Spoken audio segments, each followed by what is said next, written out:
Hi everyone, it's Ash from FPL Hints, here to discuss the new UCL format, its implications to UCL Fantasy, as well as doing my first UCL Fantasy draft for this season. As always, if you're able to like, share, and subscribe, that will be greatly appreciated.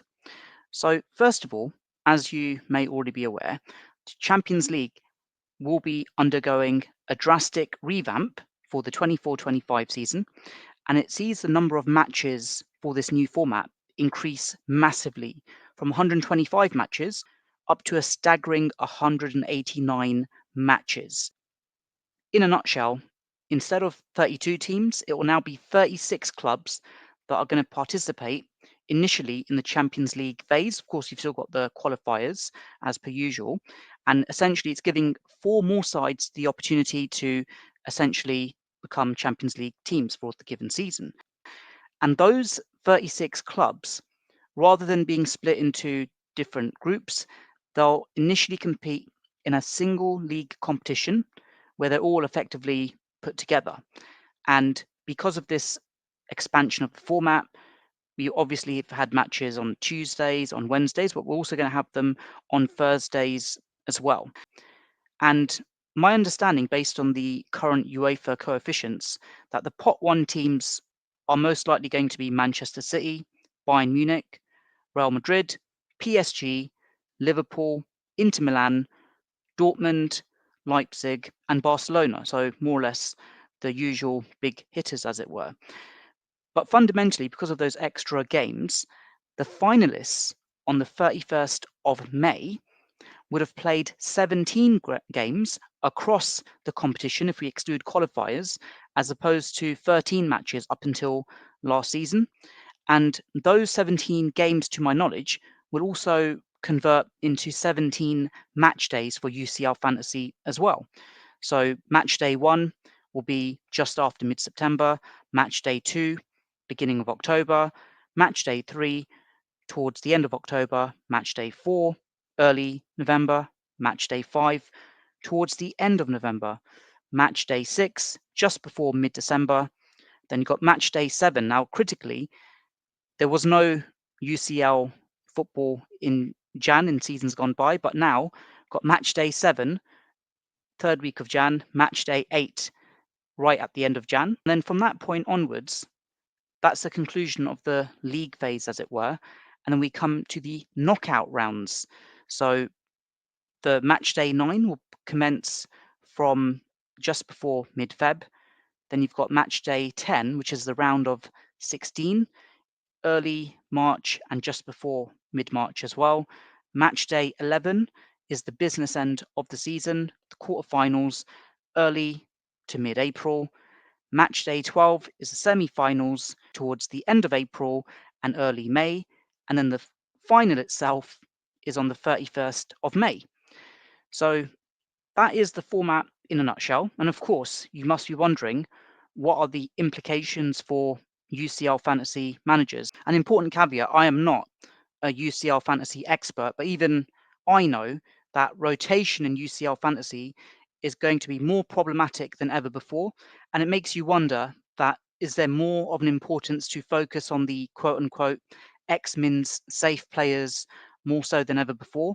Of course, there's going to be more player fatigue as well in terms of selection issues. But critically, I think other fantasy games are also going to be affected, like FPL. I don't think FPL managers realize how problematic it's going to be either for them because of these extra games, or the fact we're gonna have these European matches in Jan as well. I know that some domestic schedules have been changed with respect to the way the FA Cup and League Cup will work this season in England, but nonetheless, it is going to have a knock-on effect whether we like it or not. The Thursday matches in particular are going to be a significant problem. We've seen it time and time again in the Premier League when you've got a Thursday European competition like the Conference League, and then you've got the team playing on the Sunday of that week, and performances significantly dip. And the chances of that team playing on the Thursday night and then playing on the Sunday afternoon, the win rate isn't that great. I think it's safe to say that. So, look, with all of that said, the fantasy game to my surprise, has already been launched before the fixtures. Now that's quite unusual because with FPL, they normally launch the game once the fixtures are available to them. But in this instance, like I mentioned, the draw itself won't happen until August 29th. So at the time of recording, the game is live, albeit without any fixtures. So, look, without further ado, I want to go straight into it and construct my first UCL fantasy draft for this season. And let's see what we come up with. In terms of how my season went as well during 23-24, got off to a great start. Was a fairly rookie manager. I hadn't played a complete season of UCL Fantasy, and my sole motivation was the fact that Newcastle had joined Europe's League club, albeit just for one season, and I just wanted to follow my team and also to honour them. I wanted to also play UCL Fantasy as well. Used my chips relatively early. I think up until the quarterfinals, I still had a reasonable rank, but then it all went wrong with some mad hits. And then, to be fair, I backed Dortmund up until the final. And then in the final itself, although Real Madrid were the heavy favourites, I thought the only way I'd get significant rank rise is if I put all my chips in the Dortmund basket. Wasn't meant to be. If I wanted to play it safe, I could have had a moderately safe rank, as it were. But it is what it is. I've learnt my lessons, and hopefully onwards and upwards for this new season. So yeah, gonna get straight into this draft now. The first player that I was looking to get was a Dortmund player, but then to my dismay, he's not actually listed as a Dortmund player at the moment. I wasn't aware that Hummels actually left on a free transfer. No idea where he's going to turn up. Of course, Dortmund are in the Champions League this season, as mentioned. But yeah, gutted because he was someone who I actually picked quite early last season. And ultimately, with him, he had a lot of ball recoveries as well, which is an important metric in UCL Fantasy. So for those that are new to the game itself, you've got the stick and twist captaincy option in between match days, and also certain other metrics come into play whereby if you win a penalty but the actual person who takes the penalty misses it, you still get the award for winning the penalty. You get ball recovery metric as well. I think it's 3 recoveries equals 1 point, which was a massive benefit. It's not just necessarily defenders who benefit, like players like Rodri, for example, did quite well in that metric as well. So yeah, I am gutted that I can't pick Hummels, but I'm going to pick the next best thing. So I will go back to Dortmund and I'll pick a defender. Hopefully he's reasonably priced as well. There we go, Dortmund. Apply the filters. If I just sort it by percentage, yeah, there he is. So Schlotterbeck, £5 million, considering that Dortmund reached the final of the UEFA Champions League last season. I think that's reasonable priced. I mentioned about the X-Men's things as well, that I'd hope that he isn't a massive rotation risk. But in this draft, I am going to pick some rotation players as well. Of course, as I tweak my draft accordingly before match day 1, then there'll be more safer X-Men's players, but Schlotterbeck is one of them. But I will take a few risks as well. So the next player, I'm really keen to go to Aston Villa now. And with Aston Villa, they won the old European Cup back in the early 80s. I think it was 1982. They've never competed in the Champions League up until now. So I've got no doubt they're going to have a few bargain bucket price players there in their squad. So again, let's just select it by percentage. So we can see that players already being selected. Total points, Matson, you can see he's got 38 points there, primarily because he was playing in the UCL last season. And then you look at Ollie Watkins, 7.5 million, considering he had 37 goal involvements in the Premier League last season, absolute bargain. So it's a tough one because with their defence, there are some rotation risk players as well. Kind of wanted Ezri Konsa, but he's £5 million. And I know that Luca Dean is also £4.5 million as well, if I can find him here. So I think that with Matson and Dean, they're essentially competing for that berth in their own respective squad. And I think one might be pushed into playing more of the UCL games, and the other might be playing the Premier League game. So for the time being, at least, if I'm not mistaken, Dean started that first match in the Premier League. So I'm going to pick Maatsen as my pick for now. I think it remains to be seen who is the more superior pick, but no doubt Unai Emery had his eye on him when he bought him, and I'd hope that he'd feature because of his experience in the UCL, that he would definitely be one on the radar for sure. So the other player I'm going to pick, again, a bit of a maverick, riskier pick, but just for now, I'm happy to do so just to make this work. I'm not going to be defense heavy for now, just like my FPL team for the 24-25 season, but someone who is very cheap. In fact, if I go to Man City and I'm just going to the defense right now, there he is, the inverted fullback Rico Lewis. Massive X-Min's risk for sure, but with him in particular, I like the fact he is playing in that inverted fullback position. Pep seems to like him. I think he will be rotated at times, be it in the Premier League or in the UEFA Champions League as well.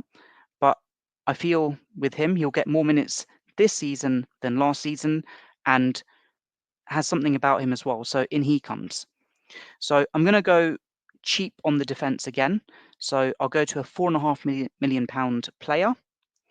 And if I can just go to the relevant team as well. So it's Inter Milan. There we go. Apply the filters. There he is. So Serbi, hope I haven't butchered his name there, 29 points last season in UCL Fantasy. And the reason I'm picking him, that my understanding is, he has played in Inter Milan's recent games as well. Again, making this draft without knowing what the fixtures are, but I'm just doing this for my own reference point. And no doubt after the 29th of August, when the draw is done and we've got an idea on the fixtures, then I'll do an updated draft as well. But Serbi, forgive me if I've butchered your name, but £4.5 million, getting game time. If he does become a regular starter, I think that is good value for money for a player from Inter Milan. Now, on to my next player. I need a £4 million defender as well. I've got two in my FPL team for the 24-25 season at the time of recording. And I'm not going to Inter Milan. Just let's exclude that filter there.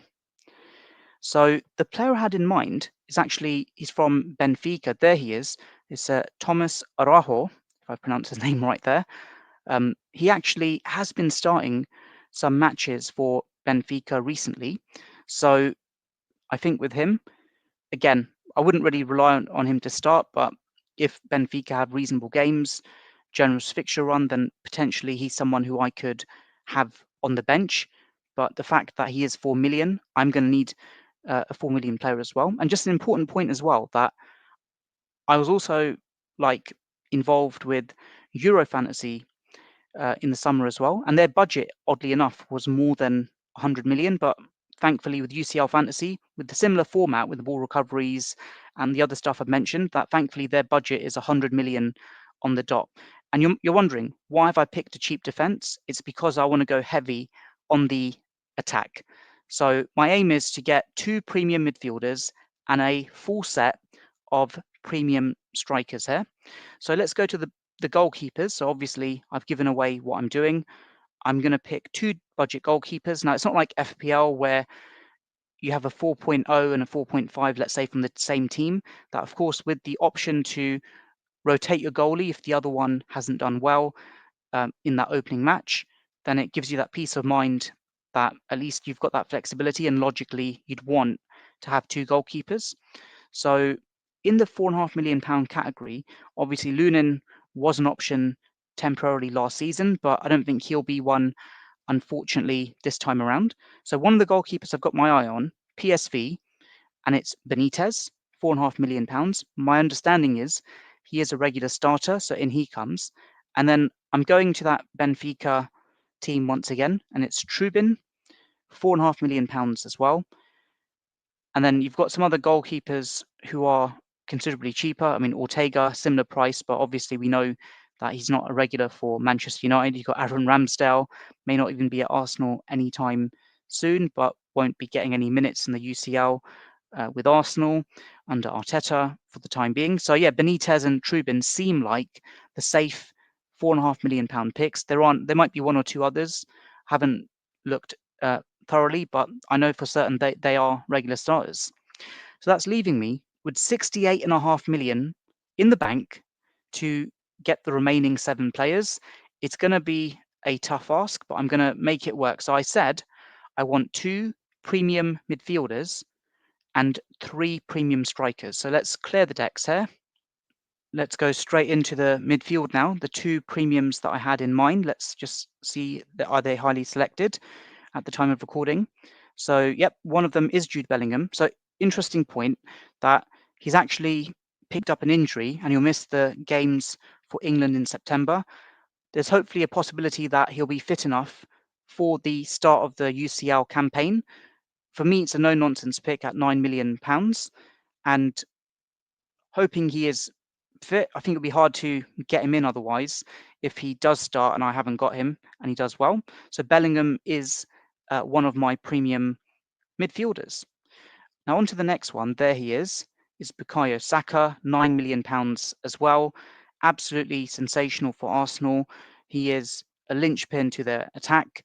So I want to make it work with Bellingham and Saka. And with both of these players, provided they're fit, you'd expect them to get a healthy number of X-Mins, both in their domestic competitions and also in UCL as well. So I'll go straight to my next midfielder now. So oddly enough, I had him in my Euro fantasy drafts this summer, but he was listed as a forward. Thankfully here, they've got him as a midfielder, and it's, of course, Euro 2024 winner, Lamine Yamal. £7.5 million, owned by half of the managers as things stand. Kind of feel he's a bit underpriced. X-Mins, could they be an issue? Not necessarily. I'd expect him to get regular starts. Of course, he's not going to play from 0 to 90, but an exceptional talent, and I think that is going to be quite like a formidable attack for me with Bellingham, Saka, and Yamal. But of course, even with that attack, I've got to also have some players who aren't as premium, as it were, in terms of their price tag. So, going to go a bit maverick here.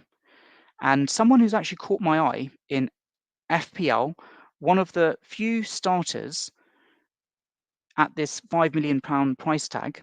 If I can just get him there, sort it by percentage as well. So just get this here. Yep, midfielders who are 5 million or less. Is he even picked by many players? Don't think he is. So going to go to Aston Villa, £5 million midfielder. All the FPL managers know who I'm going for. Yep, it's Morgan Rogers. Again, with him, X-Mins was an issue last season. He seems to have caught the eye of Unai Emery. He's had a very good pre-season. And with him, you've got that peace of mind that, okay, you might potentially start him if you really needed to. It's got a bit of attacking prowess as well, but at 5 million, you really can't go wrong. I know I've mentioned Matson's a bit of rotation risk, and Rodgers, to be fair, might be. He might not play in both the UCL and in the Premier League concurrently. He might potentially be favoured for one particular competition, but for the time being, in the £5 million midfielder bracket, he really does catch my eye. So that leaves me with the remaining midfield berth. I'm going to pick someone who's a bit more boring, as it were, with less attacking prowess, but someone who actually has been fairly reasonable and has bumped the price tag up as well. If I sort it by percentage, let's see if he comes up here. Oh, he does. So it's Axel Witsel of Atletico Madrid. Witsel also had a very impressive ball recoveries metric as well. Again, if I'm going to get Bellingham, Saka, and Yamal and a premium attack, then I need players like Rodgers and Witsel. They're not like your 4.5 in FPL. They offer a bit more. The ball metric obviously is a benefit for Witsel as well, but someone you can rely upon as a final piece as a jigsaw, as it were. So that's £32.5 million to go to fill my 3 forward slots for this first draft for UCL Fantasy for the 24-25 season. So let's pick forwards. Of course, I'm not going to pick a £5.5 million attacker in UCL Fantasy. And just on ownership alone, we can see Mbappe, Haaland, Vinicius Jr., Kane. Alvarez, surprisingly, is quite high up, £8 million. You got Kai Havertz as well, Rodrigo, Martinez, Morata. So I'm going to keep it nice and simple. The three players I had in mind were primarily players who scored a lot of goals in the previous season. So first in is Harry Kane. Brilliant start to Bayern Munich last season. Did everything right except for winning a trophy. Got no doubt he'll score more goals during this UCL campaign. That's 22 million now to go with 2 spots to fill. So I've got him in my FPL team. I'm going to pick him in UCL Fantasy as well. So £11 million. He's worth his price tag, albeit in FPL he's an eye-watering £15 million at the time of recording. With Haaland, you just know that he's fixture-proof, just like Harry Kane, and that he really revels in this kind of competition. Again, doesn't really matter if he's got an easy group or a hard group. You'd want to have him in your first UCL fantasy draft. That leaves me with £11 million to complete my draft, and I've got the luxury of potentially picking pretty much anyone here. Got Rodrigo, who served his purpose for me towards bits of last season, Vinicius Jr. as well. But then you've got Mbappe. How could I not pick Mbappe in my first UCL fantasy draft? There are like questions and talks of like him being settled in Real Madrid from the get-go, but I think he offers like exceptional value even if he was like £15 million. He wants to make a like statement of intent, especially considering that he had all those opportunities with PSG and he's won so many trophies at such a young age that the UCL title is something that he will be absolutely revved up for. There's no other reason why he's joined Real Madrid. He wants to win the Champions League. It's a missing piece in his jigsaw, and he'll do everything that he can to make it work for Real Madrid and himself. So that's the budget maxed out. Let's just do our famous super zoom in. There we go. So got a power attack of Harry Kane, Haaland, and Mbappe, just collectively alone. You'd expect them across all competitions to score easily 110 plus goals. So, goals galore there. And then with the midfield, the core of Bellingham, Saka, and Yamal. And then Rodgers and Witsel potentially as the like sub players, as it were, who, if called upon, will be used. And then I've got a very light bench.